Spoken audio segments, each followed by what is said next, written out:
Salut à tout le monde, j'espère qu'on se porte très bien, j'espère que voilà, tout va pour le mieux pour vous dans vos vies. J'espère qu'il y a la santé, j'espère qu'il y a l'énergie, j'espère que voilà, les choses essaient d'aller dans votre sens. Bon, pour tous ceux qui sont en train de batailler et tout, voilà, que Dieu vous bénisse et que voilà, beaucoup de bonnes choses, n'est-ce pas, dans votre vie. Aujourd'hui, on va continuer encore avec une nouvelle vidéo parlant encore d'immigration. Je sais qu'on a pris l'habitude de parler de l'immigration sur cette chaîne, mais je tiens à dire que cette chaîne n'est pas uniquement pour l'immigration. Il viendra des moments où on va parler de d'autres sujets, d'ordre social, d'ordre voilà, relationnel et autres. Donc, ça sera vraiment une chaîne où on va essayer de prendre certains sujets, n'est-ce pas, de la société qui nous touchent, peut-être qui ont trait à notre vie, pour pouvoir essayer d'en parler ici, essayer un peu de voir, donner notre point de vue, donner notre opinion par rapport à un tel ou une telle chose. Mais on a commencé avec l'immigration parce qu'on sait que voilà, beaucoup sont portés à aller vers l'immigration. Et on touchera aussi même, on donne aussi peut-être notre point de vue aussi sur pourquoi est-ce que plein de personnes, n'est-ce pas, essaient d'immigrer ailleurs. On reviendra sur cela, on reviendra sur beaucoup d'autres choses, mais aujourd'hui, on va continuer avec l'immigration et on se retrouve juste après le générique pour notre sujet du jour.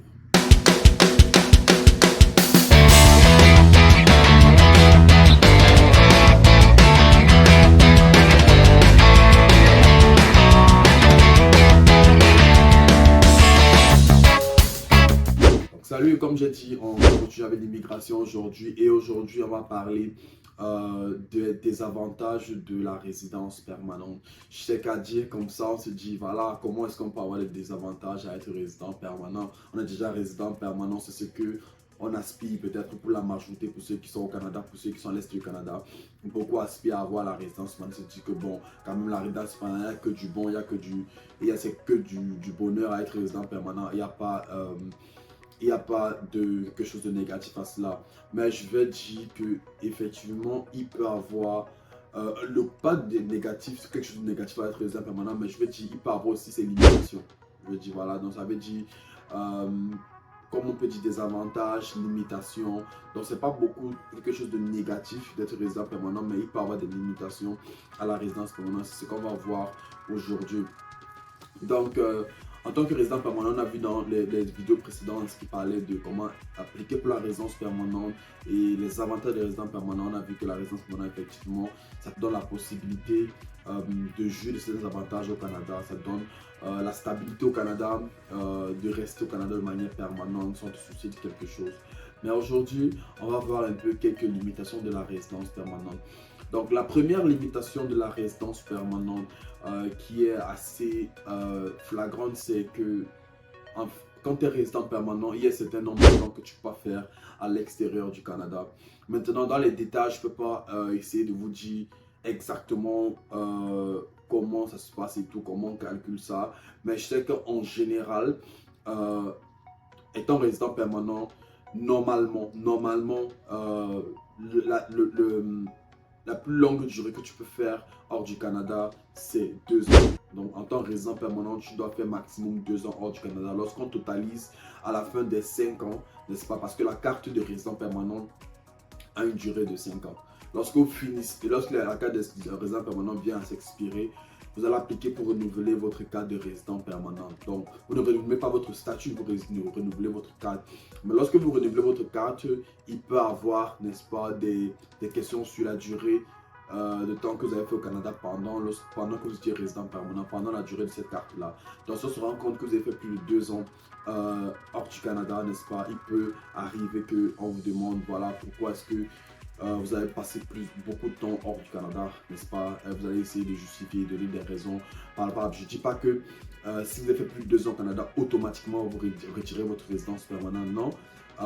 Mais c'est pour dire que si vous faites plus de temps, 2 ans à l'extérieur du Canada, il faudrait que vous ayez des raisons, n'est-ce pas, assez claires sur le pourquoi vous avez fait 2 ans hors du Canada, n'est-ce pas? Ça peut être pour des raisons de santé et autres. Donc voilà, vous étiez malade peut-être pendant 1 an.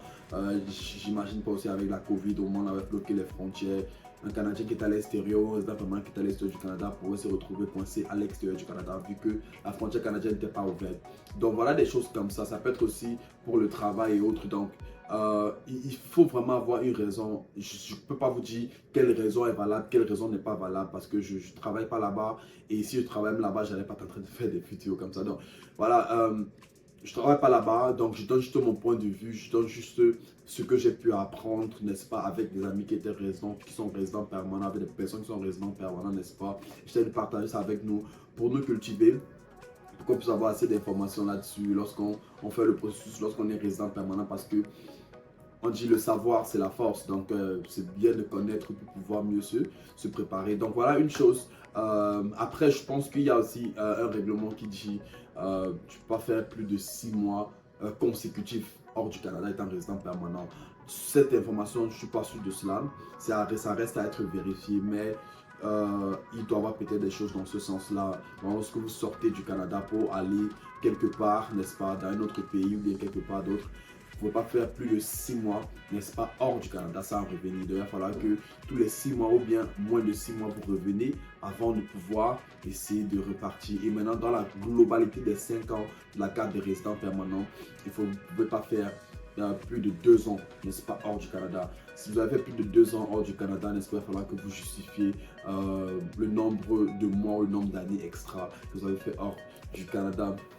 La deuxième chose, c'est comme je l'ai un peu énuméré dans la première limitation, mais la deuxième limitation, c'est que effectivement la carte de résident, le statut de résident permanent peut être retiré dans certains contextes bien spécifiques. Ça sera très rare quand vous retirez votre statut de résident permanent, quasiment presque pas, n'est-ce pas? Mais il y a des instances où, n'est-ce pas, ça peut arriver que cela vous soit retiré, peut-être dû à un crime ou bien quelque chose vraiment qui sort de l'ordinaire. Vous voyez, quelque chose vraiment qui a été fait de manière intentionnelle, qui nuit vraiment à la société canadienne et tout, parce que il faut qu'on comprenne bien, vous n'êtes pas canadien, vous êtes juste résident permanent. C'est la raison pour laquelle un résident permanent a toujours son passeport. Voilà encore une troisième chose que je viens d'énumérer ici, on en parlera sur le troisième point. Donc, vous n'êtes pas 100% canadien, vous êtes juste comme un Canadien, un demi-canadien. Ça veut dire qu'il y a des choses que vous bénéficiez en tant que la couverture santé, l'école qui devient un peu moins chère, n'est-ce pas, la possibilité d'avoir des biens immobiliers et autres. Donc, il y a beaucoup de choses dans ce sens que vous pouvez bénéficier en tant que résident permanent. On l'a vu dans la vidéo précédente, n'est-ce pas? Mais en même temps aussi, c'est un statut, vous êtes toujours sous un statut, n'est-ce pas, qui est peut-être permanent, mais qui peut être retiré. On ne vous a pas encore naturalisé, n'est-ce pas, canadien. Donc, ça veut dire que c'est un truc que ça peut être, on peut vous enlever cela. Donc, même si vous êtes résident permanent, ne vous dites pas que voilà, c'est fini, c'est la fin du... J'ai terminé le tableau, ça va, j'ai enterré mon ombre au Canada, comme on peut dire dans mon pays. Non, faisons toujours attention, évitons, comme je dis, quel qu'en soit ton statut au Canada, quel qu'en soit, même si tu es naturalisé, c'est quelque chose qu'il faut toujours éviter des problèmes avec la justice, éviter des problèmes avec les forces de l'ordre, éviter tout ce qui peut compromettre à votre casier judiciaire, parce que si vous faites certains dégâts, n'est-ce pas, au niveau de la justice, au niveau du casier judiciaire, ça peut être compromettant pour renouveler votre carte de résident permanent ou bien garder votre statut de résident permanent. Donc, il faut bien le savoir. Je ne vais pas entrer en détail ici sur qu'est-ce qu'il faut pas faire, parce que moi, je ne maîtrise pas très bien, mais c'est juste pour notre information et pour nous pousser aussi à aller à la recherche pour dire, voilà, en tant que résident permanent, il y a la possibilité que vous pouvez perdre ce statut. Donc, faisons toujours attention. C'est vrai que ça sera vraiment pour des cas très exceptionnels, mais comme je dis, ça sera des choses beaucoup plus qui ont trait avec la justice, beaucoup plus qui ont trait avec la loi, n'est-ce pas? Si vous violez certaines lois d'une manière flagrante et autres, n'est-ce pas? Ça peut compromettre votre statut de résident permanent.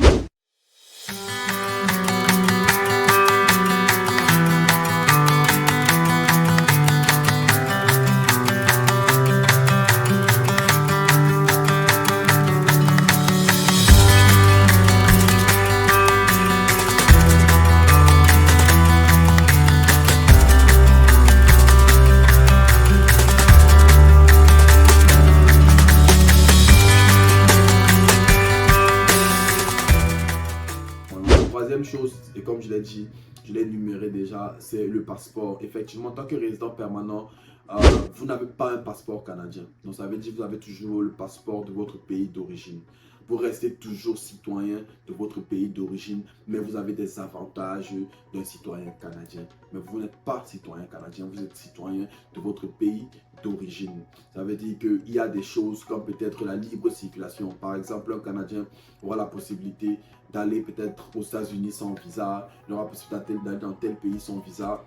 Toi, en tant que résident permanent, peut-être tu n'auras pas accès à tous ces pays-là. Il y a d'autres pays que vous pourrez aller en tant que résident permanent sans visa. C'est des pays qui ont des accords avec le Canada comme ça pour les résidents permanents. Ça veut dire que si vous êtes résident permanent, vous pouvez aller là-bas sans visa. Je pense que parmi ces pays-là, il y a des pays comme le Bahamas, je pense que même le Mexique, je pense, je ne suis pas sûr à vérifier.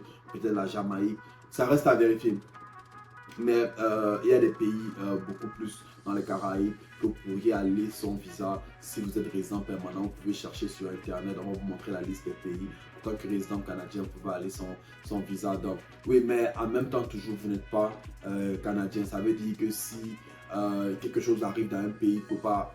En fait, vous pouvez toujours essayer d'aller à l'ambassade canadienne, vous voyez, mais vous n'êtes pas encore citoyen canadien. Ils pourront prendre en charge comme peut-être pas, vous voyez, parce que vous n'êtes pas encore citoyen canadien, vous êtes résident permanent. Après, je ne veux pas entrer dans les choses légales de justice territoriale et tout ça là. Vraiment, pour vous dire la vérité, je ne suis pas très informé là-dessus, mais c'est juste pour dire, si vous êtes dans un pays étranger et que vous avez besoin de l'aide, allez d'abord dans votre ambassade du pays que vous êtes citoyen. Donc ça veut dire le pays de votre passeport, n'est-ce pas? Donc c'est là qu'est votre citoyenneté. Vous êtes résident permanent, c'est vrai, vous entrez au Canada sans visa, vous pouvez entrer et sortir sans visa, mais vous restez toujours citoyen de votre pays d'origine. Vous voyez une limitation qui peut aussi vous empêcher de voter au Canada. Donc si vous voulez voter, si vous voulez participer à la vie politique et tout, vous ne pourrez pas le faire en termes de vote, je dis en termes de vote. Maintenant, après, il y a peut-être des avantages politiques que vous pouvez faire. Peut-être si vous voulez faire carrière en politique au Canada, en tant que résident permanent, peut-être il y aura des avantages. Mais en même temps aussi, je pense qu'il pourra aussi avoir des limitations parce que naturellement, vous n'êtes pas canadien. Donc, il y aura peut-être des postes peut-être que vous ne pourrez pas arriver. Après, je ne sais pas, je ne peux pas venir donner un poste ici, que voilà, tel poste comme ça, tel poste c'est ceci. Mais voilà, vous ne pouvez pas voter en tant que résident permanent au Canada parce que vous n'êtes pas canadien, vous n'avez pas la citoyenneté canadienne. Après, derrière, il y a encore d'autres désavantages. Mais voilà les trois principaux désavantages. Désolé, n'est-ce pas, pour, pour la langue. Pour les gens qui parlent très bien français, vous pouvez corriger, n'est-ce pas, dans le commentaire. Donc voilà quelques avantages, n'est-ce pas, sur quelques désavantages, n'est-ce pas, sur le fait d'être résident permanent. Donc c'est pas vraiment quelque chose de négatif, c'est juste des limitations que je voulais un peu partager avec nous afin qu'on puisse être éclairé, n'est-ce pas, sur ce que c'est qu'être résident permanent et aussi les limitations que ça peut encourir pour ceux peut-être qui sont en train d'hésiter. Est-ce que je reste résident permanent? Est-ce que je deviens canadien et tout? Donc voilà des choses. Après aussi, si vous devenez canadien, reste à voir aussi la politique de votre pays. Est-ce que vous repassez votre nationalité? Est-ce que vous perdez votre nationalité de votre pays d'origine ou pas? Donc reste à voir ça. J'espère que la vidéo vous a aidé. J'espère que voilà le sujet était vraiment intéressant. Je vous encourage à partager la vidéo à ceux que vous pensez que ça peut aider, à liker, n'est-ce pas, à vous abonner pour ceux qui ne l'ont pas encore fait, n'est-ce pas. Et voilà, on se dit à bientôt pour une prochaine vidéo. Merci beaucoup.